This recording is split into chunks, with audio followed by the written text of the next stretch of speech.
Ya, dalam Breaking News Kompas TV, saudara, alat berat mulai dikerahkan sejak kemarin dari tim SAR gabungan untuk mempercepat evakuasi santri korban bangunan runtuh di Pondok Pesantren Al-Khozini, Sidoarjo, Jawa Timur. Dan informasi terbaru yang kami dapatkan adalah dua korban meninggal dunia berhasil dievakuasi, tepatnya yang berada di lantai 2 diperkirakan. Lebih lengkap soal ini kita akan bahas bersama dengan pakar teknik sipil struktur dari ITS, telah bergabung bersama kami melalui sambungan daring, Pak Muji Irmawan. Selamat pagi, Assalamualaikum Pak Muji.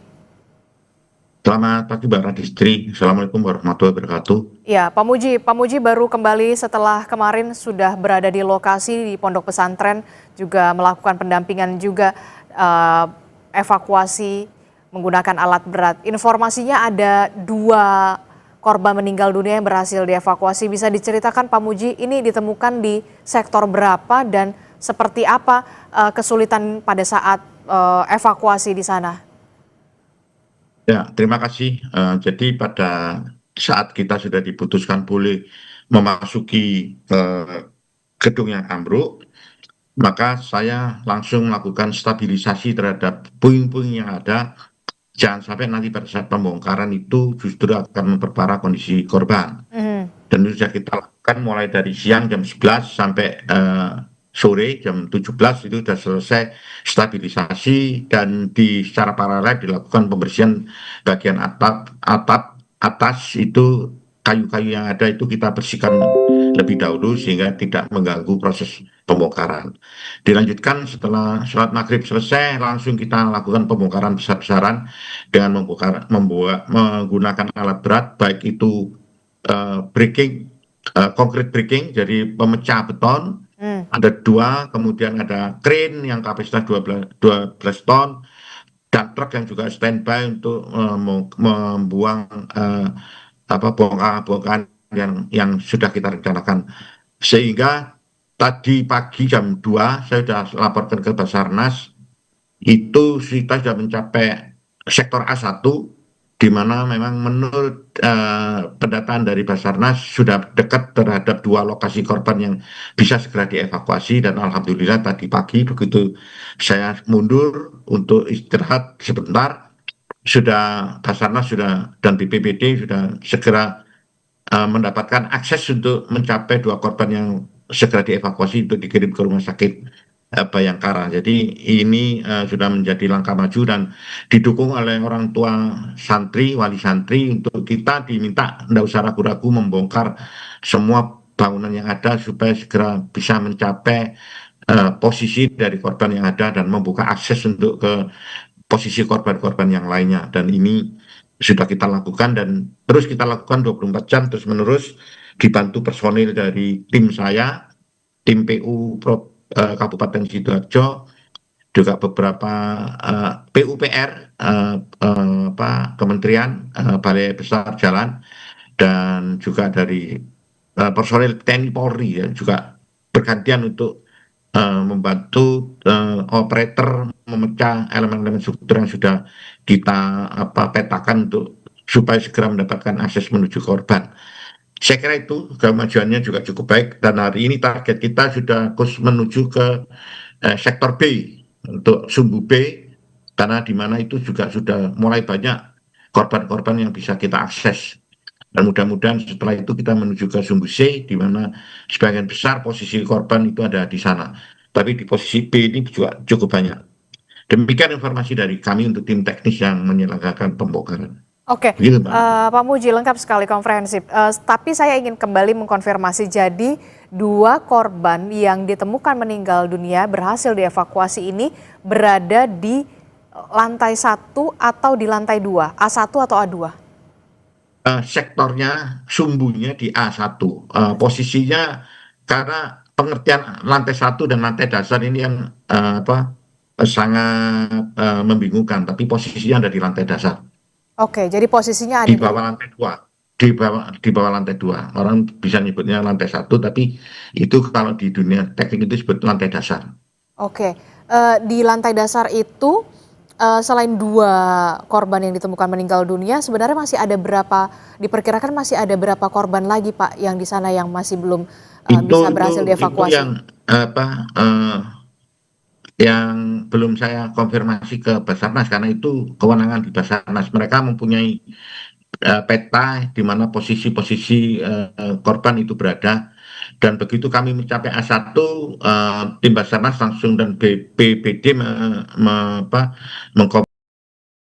mengkomunikasi dengan saya, ini segera ada akses untuk ke sini dan kami membantu untuk membuka akses. Dan alhamdulillah pagi tadi aksesnya sudah dekat dan dilanjutkan, ternyata memang ketemu dua dua korban dan itu sudah dikomunikasikan ke saya, korban ada 2 di sekitar itu.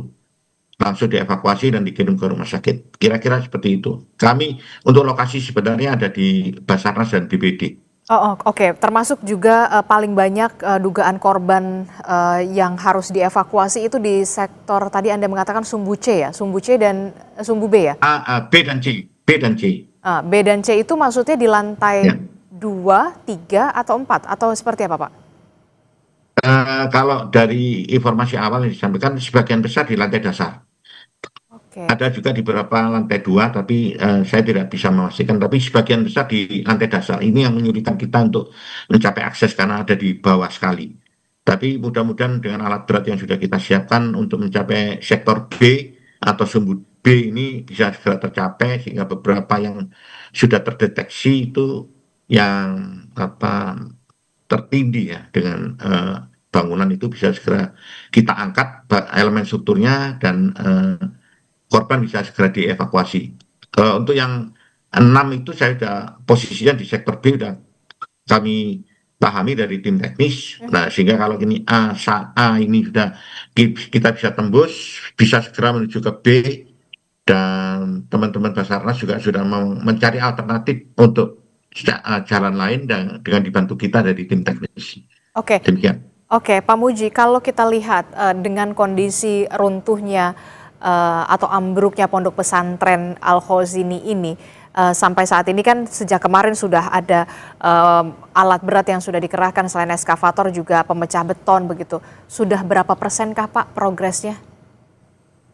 Kalau progresnya kan kita baru mulai kemarin ya, tapi kemajuan cukup bagus karena dari luar menuju A1 itu banyak sekali elemen dengan ukuran yang besar dan posisinya miring dan kita harus hati-hati supaya tidak ambruk lagi meskipun sudah saya stabilisasi sehingga progresnya secara persentase kami tidak tahu karena tingkat kesulitan ke depan untuk menuju B itu juga banyak. Apalagi ada beberapa steel decknya yang mengganggu kita untuk membuka akses itu.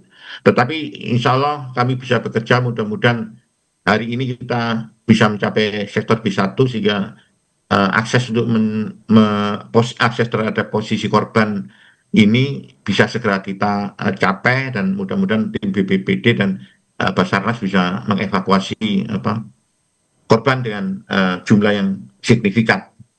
Setelah itu ke sektor B, sumbu B selesai, kita fokus ke sumbu C, sehingga tidak harus semua bangunan selesai dibongkar, tapi akses yang penting kita untuk menuju ke lokasi korban. Saya kira itu yang menjadi fokus kita untuk membackup BPBD dan Basarnas. Demikian, Mbak Radisti. Kami betul-betul mengapresiasi langkah yang sedang dilakukan saat ini oleh tim SAR gabungan dan juga tim dari Bapak. Tingkat kesulitan sejauh ini Pak yang dihadapi?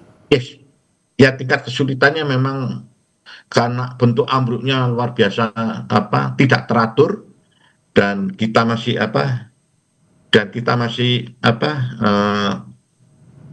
fokus ke aksesnya korban ya. Saya kira kita harus tetap bahu-membahu karena keluarga korban sudah menghendaki aksesnya supaya aksesnya supaya segera dicapai, korban bisa dievakuasi. Saya kira kita fokusnya seperti itu karena memang luar biasa bentuk reruntuhannya itu tidak sangat tidak teratur sehingga kita harus hati-hati. Demikian, Mbak. Oke, jadi perlu kehati-hatian yang ekstra karena memang reruntuhannya itu tidak teratur begitu ya Pak ya? Iya, betul sekali. Nah, Dan kami reruntuhan tidak tahu posisi korban sehingga kita harus dibantu tim SAR dan Pak BPBD untuk segera menuju ke akses posisi korban. Oke, tadi Anda Ya, menyebutkan reruntuhan itu tidak teratur begitu ya. Nah, tadi juga ya, sebelumnya kan kemarin dari SAR juga mengatakan ini kegagalan konstruksi. Anda melihat betul. sama seperti itu, memang karena memang runtuhnya tidak teratur, memang ada kegagalan konstruksi di sana, termasuk juga mungkin tidak menggunakan ahli pada saat pembangunan atau seperti apa Pak, kalau dari penilaian Bapak? Ya, memang istilah kegagalan konstruksi dari saya karena memang dari pengamatan kami dari tim ITS yang juga sudah turun, kemudian dibantu tim Lapor Polda, kami sampaikan bahwa memang terdapat kegagalan konstruksi, sehingga kita bisa sampaikan ke Basarnas, nanti kita tingkat kesulitannya itu adalah dalam pembongkaran ini akan sangat tergantung posisi dari elemen-elemen struktur yang akan kita bongkar. Apalagi Basarnas dan BPBD itu mengingatkan bahwa yang penting harus segera mendapatkan akses menuju korban. Ya memang kalau kegagalan konstruksi itu yang terjadi di kondisi di lapangan. Demikian, Pak. Oke, kondisi di lapangan itu yang terjadi demikian. Kalau Anda melihat apakah memang bangunan ini tidak selayaknya memang di lantai 4, berlantai 4, atau kemudian memang konstruksi pondasinya memang yang tidak kuat, kemudian akhirnya sampai akhirnya runtuh begitu ya? Ya, kalau masalah keruntuhan dan masalah struktur secara keseluruhan bisa sampaikan pondasinya cukup kuat, Mbak. Pondasi masih cukup baik. Mhm. Tetapi yang kita sampaikan bahwa keruntuhan ini disebabkan faktor utamanya adalah sambungan elemen-elemen struktur itu tidak bisa dikerjakan dengan baik pada saat pelaksanaan. Boleh saja merencanakan bangunan 3-4 lantai, tetapi dalam pelaksanaannya harus konsisten sesuai aturan, khususnya di bagian join, di sambungan-sambungan elemen struktur yang terjadi antara balok kolom, kolom-kolom, balok-balok, dan plat. Itu harus betul-betul dikerjakan dengan baik saat pelaksanaannya. Ini yang menjadi hal penting yang perlu kita sampaikan karena saya juga harus turut bertanggung jawab terhadap kondisi teknis ini dan menyampaikan kepada masyarakat, monggo silakan untuk bisa berasistensi untuk mencari kondisi teknis yang paling baik.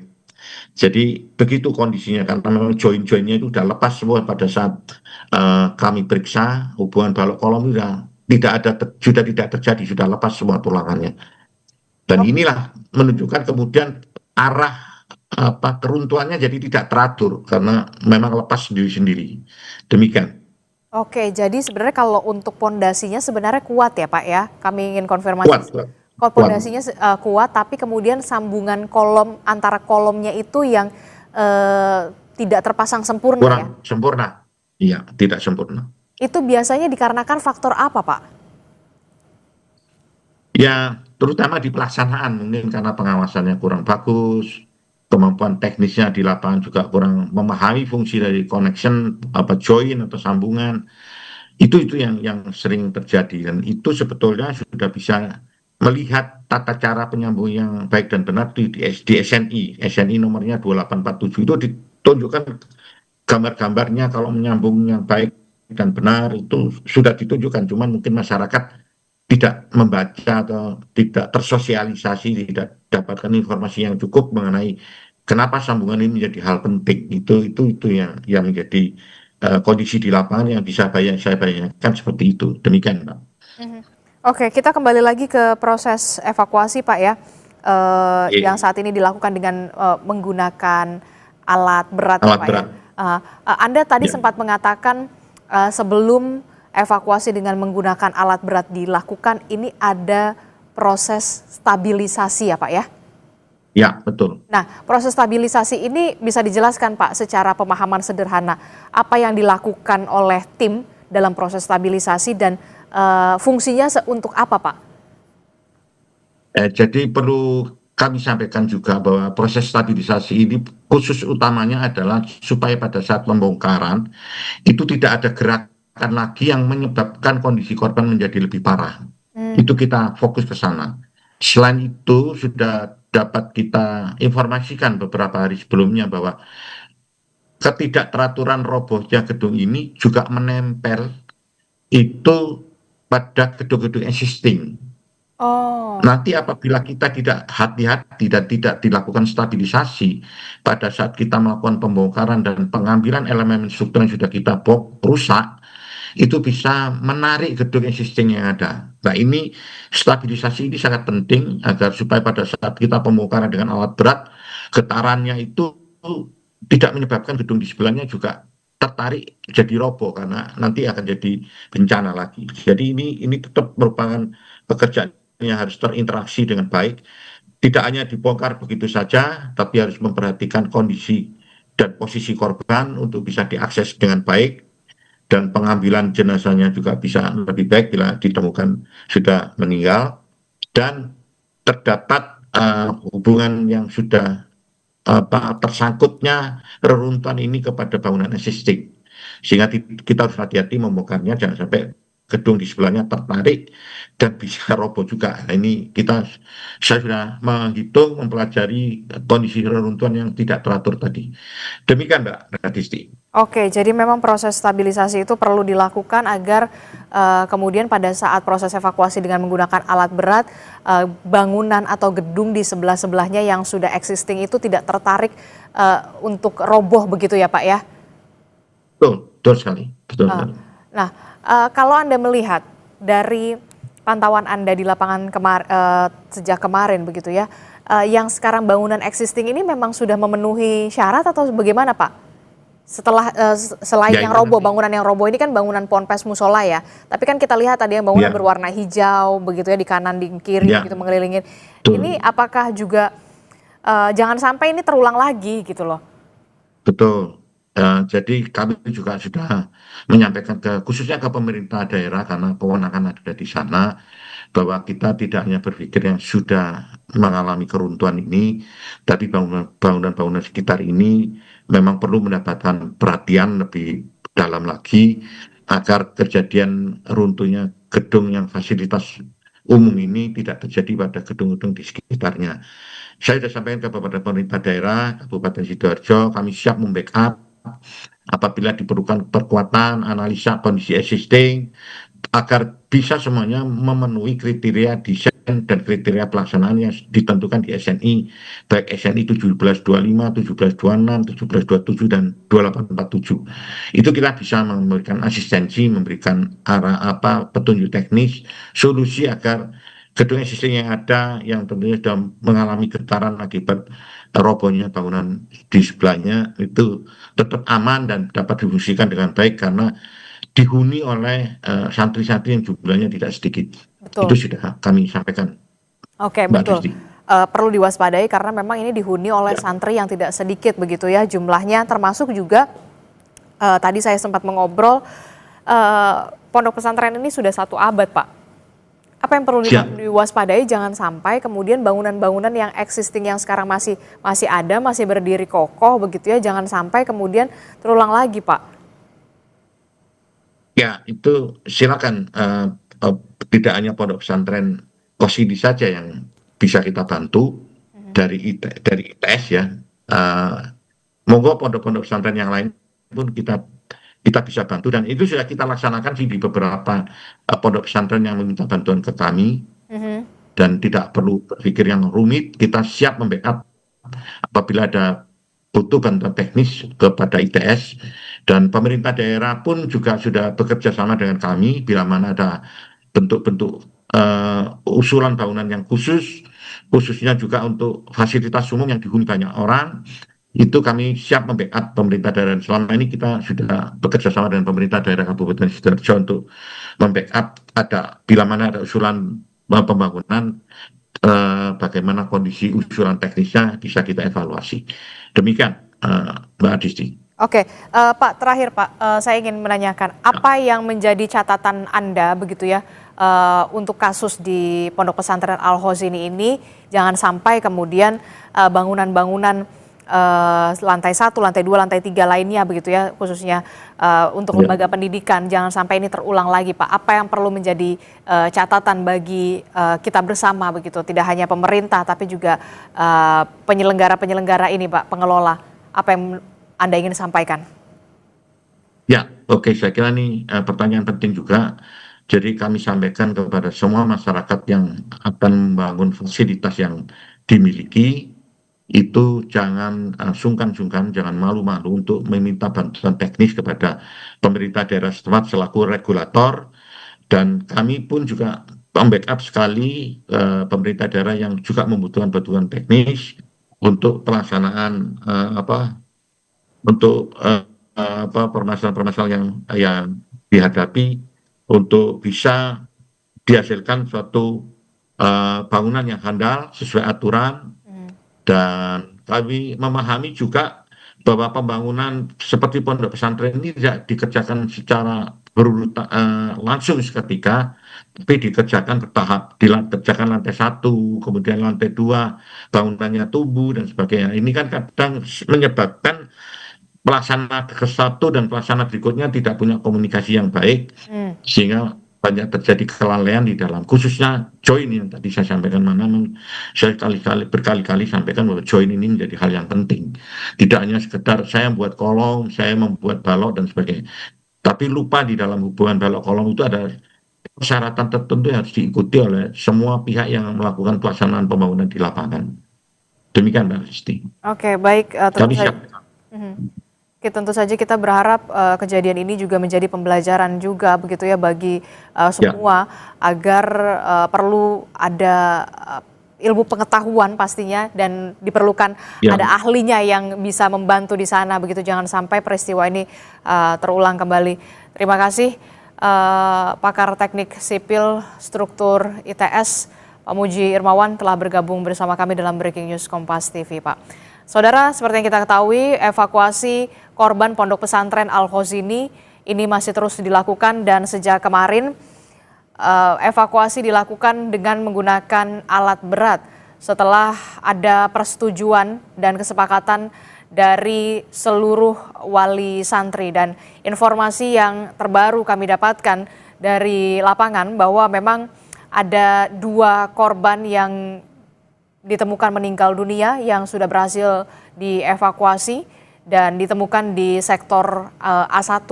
Dan sampai saat ini saudara, tim juga masih terus bekerja 24 jam non-stop untuk melakukan evakuasi terhadap seluruh korban yang sampai saat ini masih dicari. Data sementara ada 58 korban santri dari Pondok Pesantren Al-Khozini yang sampai saat ini masih dicari. Kami harus jeda sejenak dalam Breaking News Kompas TV. Kami akan segera kembali, jadi tetaplah di Kompas TV, independen, terpercaya.